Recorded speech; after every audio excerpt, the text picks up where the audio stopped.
Welcome to ACT Fitness Radio, the podcast teaching you to aspire, conquer, and transform your body and mind.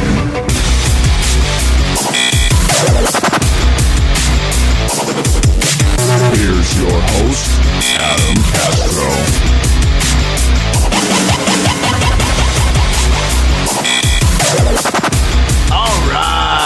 What's up, everybody? This is ACT Fitness Radio. My name is Adam, and I'm here with Jaylene. Hey! And it's been a very rainy day today. It came out of nowhere. And I'm a little upset because, as I think I've said in a previous podcast, when it rains, they close off the trails that I train in for 2 days. And 48 hours. Yeah, 48 hours. And that's much needed time that I need to be spending in the trails. And it's so unfortunate, too, because in a Spartan race, there's gonna be mud. There's gonna be it's gonna get wet. It's gonna get muddy. It's gonna get dirty. All these unsafe things. And I know the Rangers are just trying to keep us safe. You know, the city's just trying to keep us safe. But at the same time, I need to train. But keeping us from doing that. I know. Ugh.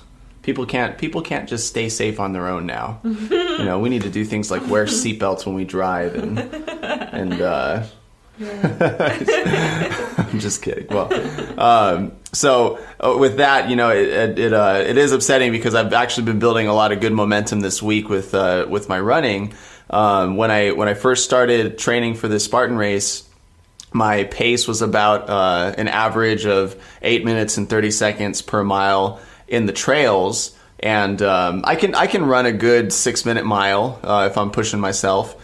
But on the trails, I need to make sure that my average time is about a good 6.5, maybe even 6 minutes on average, because I need to keep up with some very, very fast people.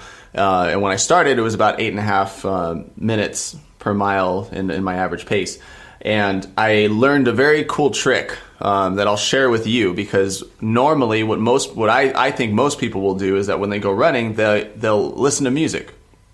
They'll listen to music that helps them to keep a consistent pace and go along their trail or go along their route, and they'll do that. You know, I like to listen to some upbeat Disciple. Disciple has a very upbeat rock sound that keeps me going and things like that. Yeah. But I decided one day, instead of listening to music, I was going to just put in my Bluetooth headphones, run my Map My Run app that's on my phone.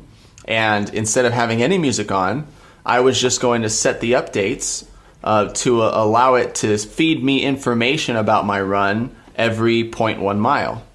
So it was actually telling me that I was going this fast. I was doing a 6-minute mile pace, or a 8-minute mile pace, or a 10-minute mile pace. Yeah. Going uphill or downhill. And Jaylene has done the trails. They're very difficult trails. Yeah, they are. They're a lot of uphill, downhill, a lot of unlevel ground, and it's a fun trail to run, but it's definitely not going to be consistent all the way through. Yeah, for sure. So whenever you're going through that, you want to know, where does my pace need to pick up? Where do we know it's going to slow down? Where am I at? And so when I did that, I found out that my pace was at that 8.5 minute pace. And I decided, okay, next time I run, I'm going to really listen to these paces, because it can tell you what your current pace is as you're running. So you're getting in real time how fast you're going. So that's real good motivation for you to run a little bit faster, and for you to know that, hey, I'm right where I need to be, or I'm not where I need to be.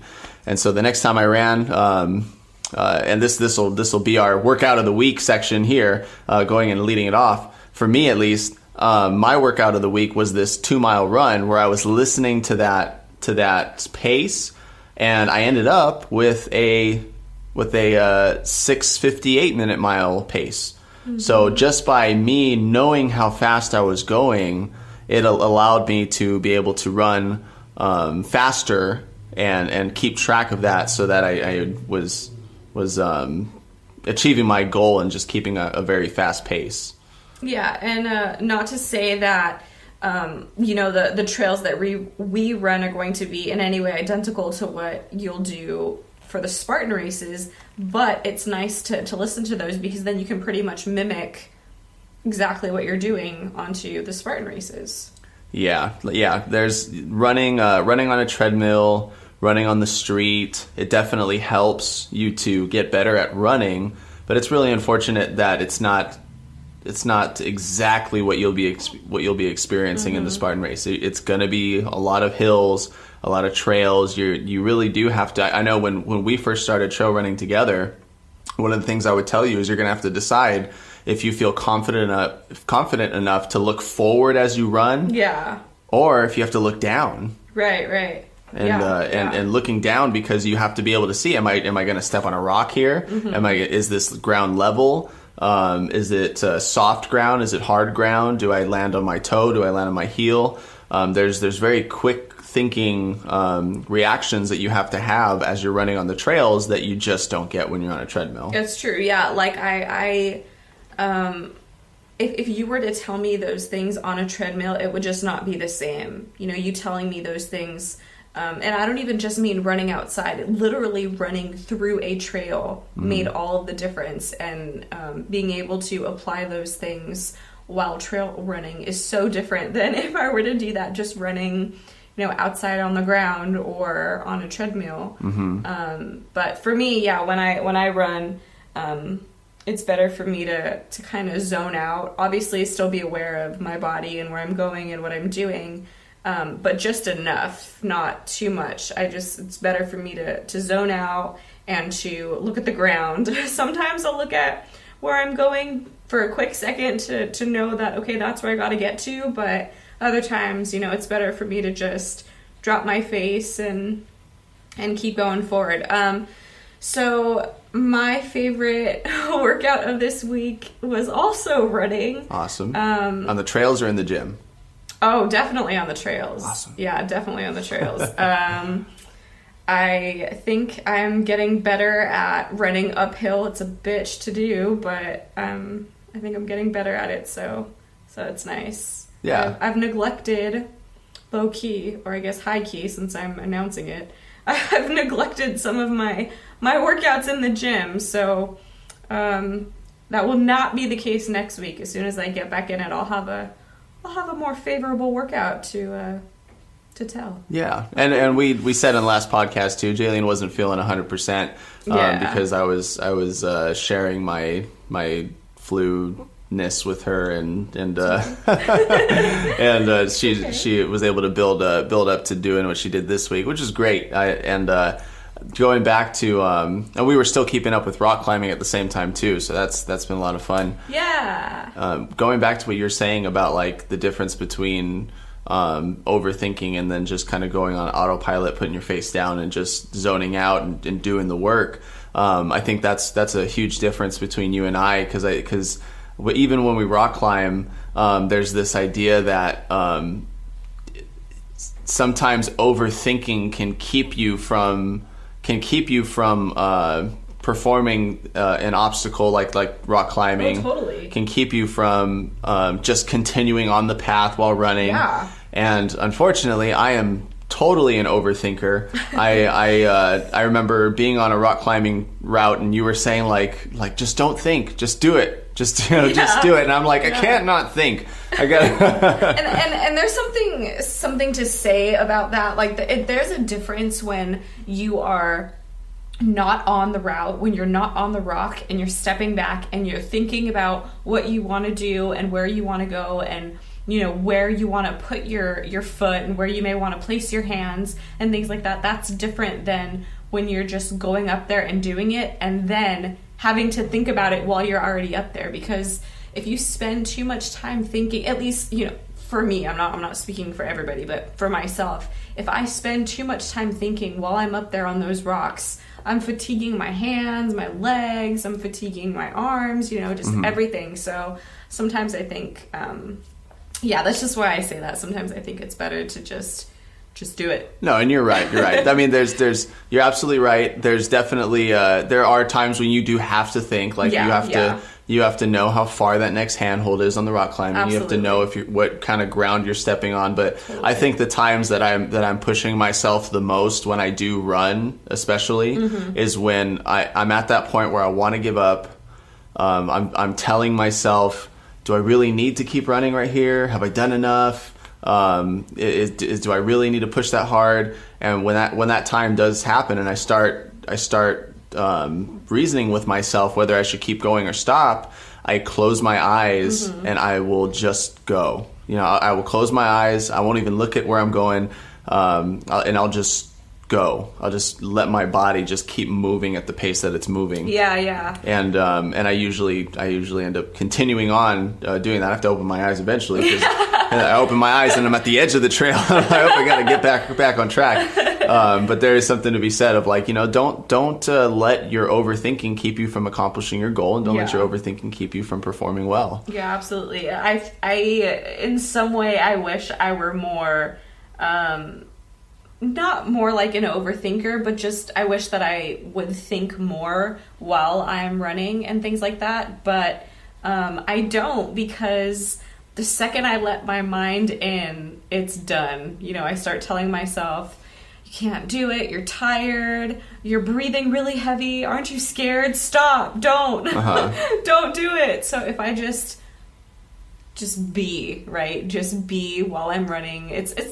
I guess it's kind of like an outer body experience almost, because you're there, but you're not really there. You're focused, but not really. You're just kind of there. I don't know. And that happens a lot in the gym too, when we're doing these gym exercises like a deadlift or like a squat, where it's like, oh my gosh, we got to keep the shoulders back and down. We got to hold it here. We got to keep the back tight. We've got to make sure those knees are apart, the toes are even, the feet are even. I'm going down evenly, bending the knees and bringing the hips back all at the same time. And I know, especially when I've trained clients, it can seem very overwhelming to them to think of all these things. It's almost like the first time you drive a car, you're like, oh my gosh, I got to look at the rear view mirror. I got to look at that mirror. I got to make sure I'm driving slow enough and not going over the speed limit. How much gas do I have? Yeah. Oh man, I got a text. Do I answer it? Do I not answer it? Yeah, Oh totally. no, my seatbelt's not on. Or a lot to think about. There's a lot to think about. Yeah. But after you've taken the time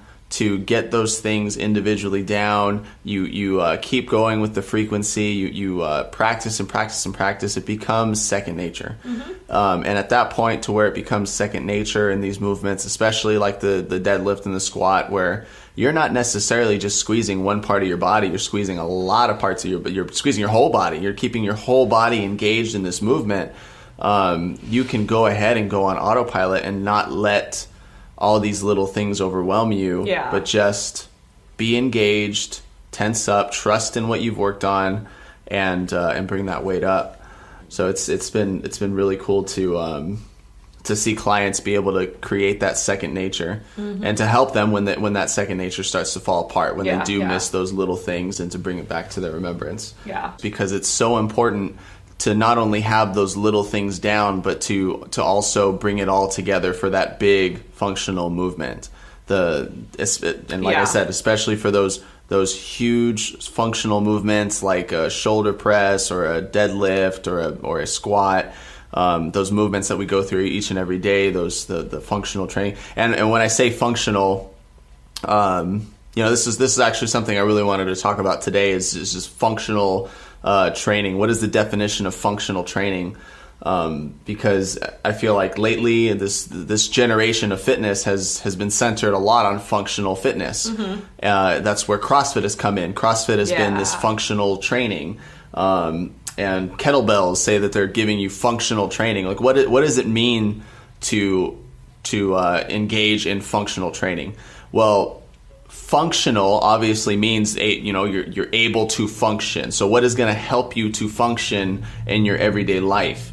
And if we go by that definition, then those movements that you perform every single day, like squatting, like sitting down, like lifting things up, like stepping, like moving, like lifting things overhead, those are all very fundamental functional movements, because you are going to function that way in your everyday life. So, that's why I kind of cringe at exercises that make you like balance on a BOSU ball, or or make you like stand on one leg on a Bosu ball and like do all these balancing things, and it's kind of labeled as functional fitness. It's like, when are you going to function that way? When are you going to be on an unbalanced surface instead of spending so much time trying to be good at being on an unbalanced surface? We should really focus on all those little intricate parts of the body that need to be engaged when you're on a stable surface, because that's the one that we're going to be on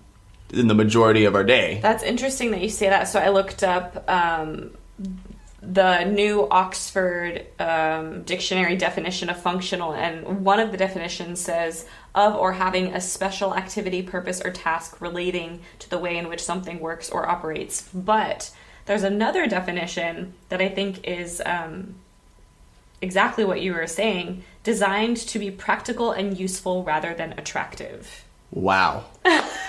Wow. Can you say that again? Designed to be practical and useful rather than attractive. Where can we post this somewhere? We got to post that on Instagram or something later on, or something, because that designed to be useful, practical and useful, practical and useful rather than attractive. Rather than attractive. Gosh. Yep. Hashtag booty fitness girls. Hashtag fit body boot camp. Yeah, no, I mean I mean, if you're just listening in and just trying to get into fitness, you might not know, but there's so many people trying to come up with the flashiest kind of exercises, literally just to be attractive, to make these exercises look attractive. That's why these women are on the adductor machines, standing up on them with their butts hanging out and moving back and forth without actually creating any stabilization, donkey kicks that are just out of control with no actual stabilization, no actual engagement of the glutes. It's just pumping blood into the glutes because it looks sexy. It looks attractive.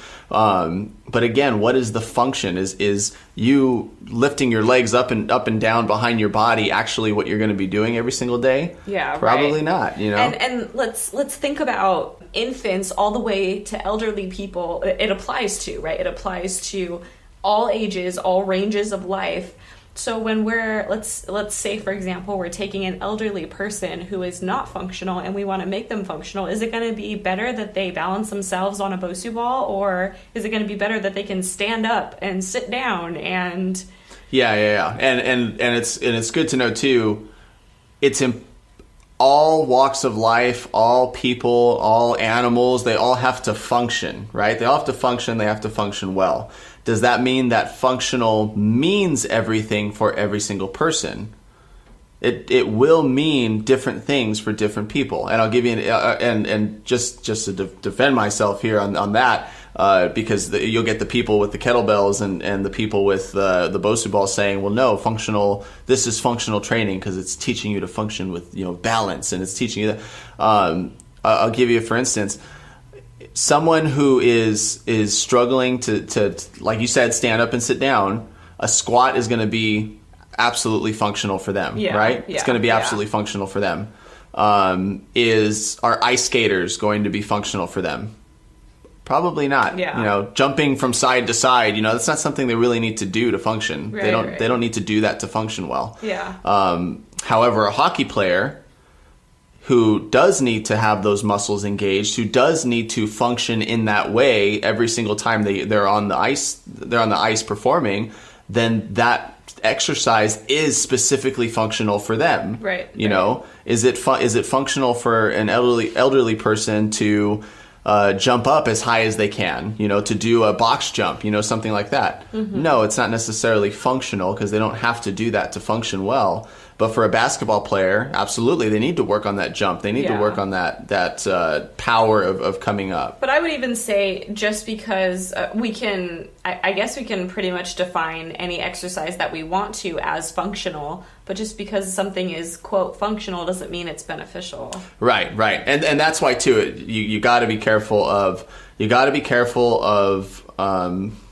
Are you just calling it functional for the sake of it being functional? Or as a trainer, for you trainers out there, are you giving them a functional exercise that is actually functional for them? Yeah, right. You know, right. And we're not against making things fun too. No, you know? not at all. No. We're not against making sure that you like what you're doing and things being attractive in that way. But we don't want to deceive you in thinking that these attractive exercises that are so cool looking are going to be what's most important to you. We want to work on the fundamentals. We want to work on those basic functional movements. I mentioned the squat. The squat, no matter who you are, no matter what you're doing, is a functional movement for everyone because everybody sits down, everybody stands up, but everybody should. yeah. Yeah. I know everybody does that, and so it's important for us to really, really work on that. Yeah.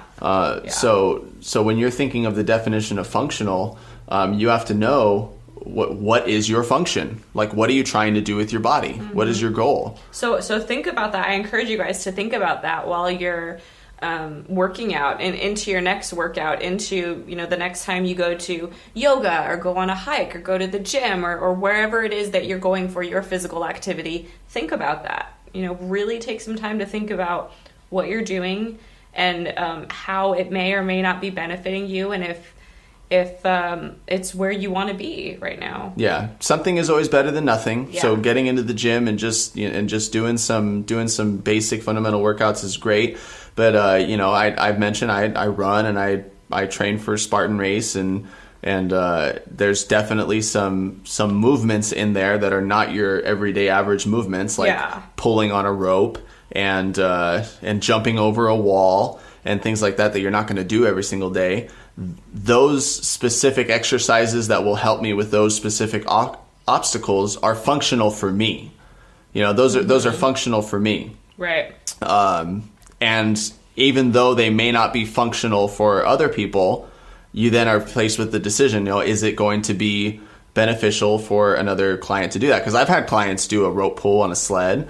It engages the biceps, it engages the back. It's a great, fun exercise to be able to do on a pull, as a pull exercise for clients, and it's fun. And so, is it going to build the most muscle? No, it's not.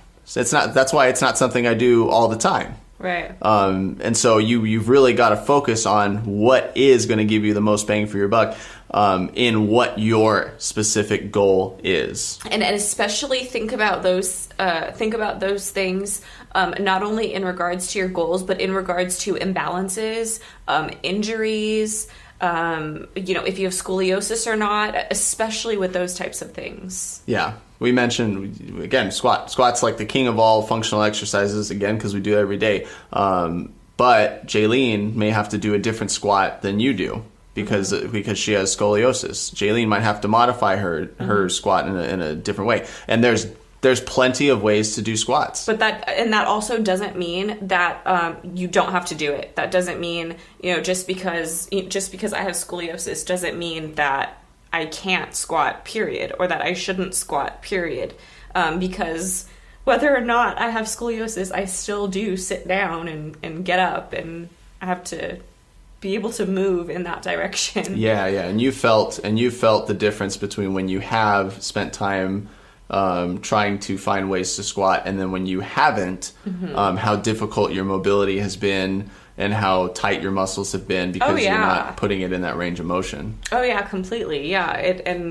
It gets difficult to move when I stop moving. So, and I've had many healthcare professionals tell me that, you'll never be able to squat again. You shouldn't be on the leg press because it's not good for your back. And I understand the care and concern for, because there's an issue and it's so severe, it's better that we just don't bother irritating it, because we don't want to see maybe how much we can push it and what might be the downside of pushing it too far. But nonetheless, it's still vital for me to be able to stand up and sit down and to not neglect that, especially as I get older. I don't want to be able to not sit down and stand up. Yeah, and there are plenty of ways to do all of these functional exercises like the squat, deadlift, overhead press. You can do a squat with a barbell on your back. You can do a squat with a barbell in front of you. You can do a squat with kettlebells, with dumbbells. You can do just body weight squat. You can do a squat TRX. We just played around with the squat with a dip belt, holding weight underneath you when you're on elevated benches. There's plenty of ways for you to still do that movement and for you to grow and strengthen that movement, because we are every day doing that movement. Even if you're at the very beginning level, and I've got clients who are right here where all they can do is literally just sit down, stand up. Then we start there. We start with what you can do, and we build upon that. And then with the deadlift, same thing. Deadlift with a barbell, deadlift with a kettlebell, deadlift with nothing, just doing nice good waiter bows or good mornings, body weight, toe touches, things like that. It's all to get you to move your body in these ranges of motion that we're already doing. When I go over to the dryer and I'm getting my clothes out of the dryer and I'm putting them in the basket, what am I in? I'm in that either squat position or I'm in a deadlift position. I'm in that stretched position where I still need to be engaged in my body. My clothes aren't that heavy, but maybe some of yours are. And when you're lifting all that stuff, when you're picking up stuff from Costco or Sam's and you've got to get that bulk item, you got to stay engaged. You got to make sure you're in control of your body, and these movements help you to do that. It's so sad that so many people are incapable of doing some of these basic movements. I mean, babies, toddlers, well, maybe not like infants, but toddlers can squat, right? And it's so crazy how we go from being so active. We come onto this earth so active and being able to do all of these ranges of motion, and slowly but surely all of that goes away. It's so important to, if you're not doing that, do it now. So that way, as you get older, you're not unable to do these basic movements. Yeah, I feel so bad too that I didn't continue on in growing up. If I would have known 10 years in the future that I was going to be doing, for 15 years in the future, I was going to be doing Spartan races and rock climbing, I would have spent more time in those monkey bars in grade school. I would have spent more time hanging and doing pull-ups and doing push-ups and more fun body weight stuff that allowed me to have control of my own body weight. And that's and that would have helped me to function better now in the sports that I'm trying to do well in. And that's a great example too, like body weight movements. Is it functional for an elderly person to be able to do a pull-up? It's functional, but is it functional for them? No, they don't have to do levers and pull-ups and muscle-ups and things like that. It would be functional for them to just be able to pick things up off the ground. I mean, for the ones who can't. For the ones that can't. And it can be a goal of yours to be able to do that. And if it is your goal, then that does become functional for you to grow into that place. But it is all about how you're preparing your body and what you're working on now to be able to help you with what you want to accomplish in the future. I feel like, absolutely. I kind of feel like throughout the generations, including ours, throughout so many generations, parents have almost not punished, but not necessarily understood, and kind of got frustrated with kids being so active. I'm not talking about, ADD or ADHD. I'm just talking purely about kids being active, period, and wanting to play and wanting to do this, and their energy levels are super high, and they kind of stay that way for longer periods of time, right? And sometimes it's frustrating and it's overwhelming, so it's easier to just say, sit down, look at this computer, or play with this iPad or whatever. But right now, I mean, from the moment the kids get tummy time to the time they start walking and so on and so forth for the rest of their lives, it is so important that they're allowed to move and use their muscles and hang on the monkey bars and be a little dangerous sometimes and balance themselves on balance beams and things like that, because we want to make sure that when they do get older, they are functional, that they're able to do the basic movements still. No, it's too dangerous. It's too dangerous. No, don't go there. No. They're going to fall. They're gonna scrape their knee, God forbid. Oh, yeah. No blood, no! Yuck. Yeah. It is unfortunate that as we've tried to make things safer and safer, our kids keep getting bigger and bigger, and our culture becomes less and less fit. And that's why it is important to stay active. It is important to, if you're in that position of being a parent or encouraging young ones, that you do have to encourage them to stay active and stay moving and let them play. Yeah, let them play. Let them play. Create boundaries, right? We do have fences for a reason. We do have, we do have guidance. Sometimes, yeah. We do have guidance and supervision and things like that. But there should be some level of freedom for them to be able to discover their own bodies. Yeah. For them to be able to discover how to squeeze their backs and how to hold their bodies up and push their bodies off the ground. That way they don't have to, years from now, pay a trainer to be able to help them and teach them how to do that. They can be doing that right now. Yeah. The goal should be to not end up in a hospital bed, right? To not need a caregiver.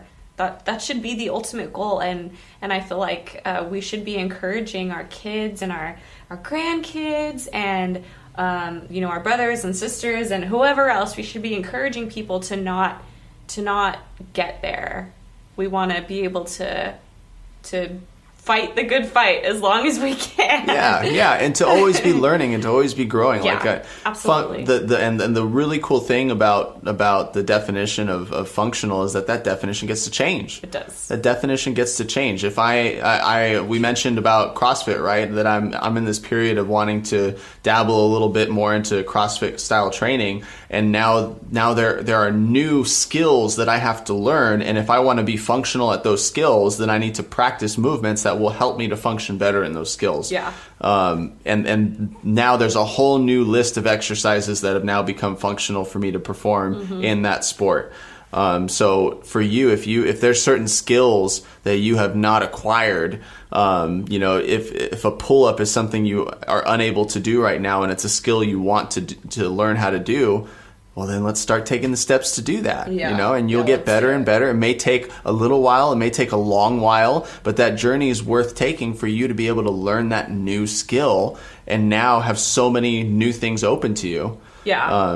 And that's all that we're trying to do here in the gym. We're just trying to be functional. We're just trying to perform better. We're just trying to reach our goals, whether that is to perform better at a certain sport, at a certain activity, to just look better, to feel better, or literally to just be able to stand up or sit down and move the shoulders, move the body in certain functional ranges of motion, very basic fundamental ranges of motion. And we want to help you. We want to help you get there. So as we wrap this episode up, I want to thank you for tuning into this episode. And go ahead and visit our Instagram page. It's at ACT Fitness Academy. Visit our website, actfitnessacademy.com. And be sure to subscribe to this podcast to stay tuned for new episodes as they come. And leave us a 5-star rating and review if you like what you hear. 5 stars. Oh, yeah. We'll see you next time. Peace.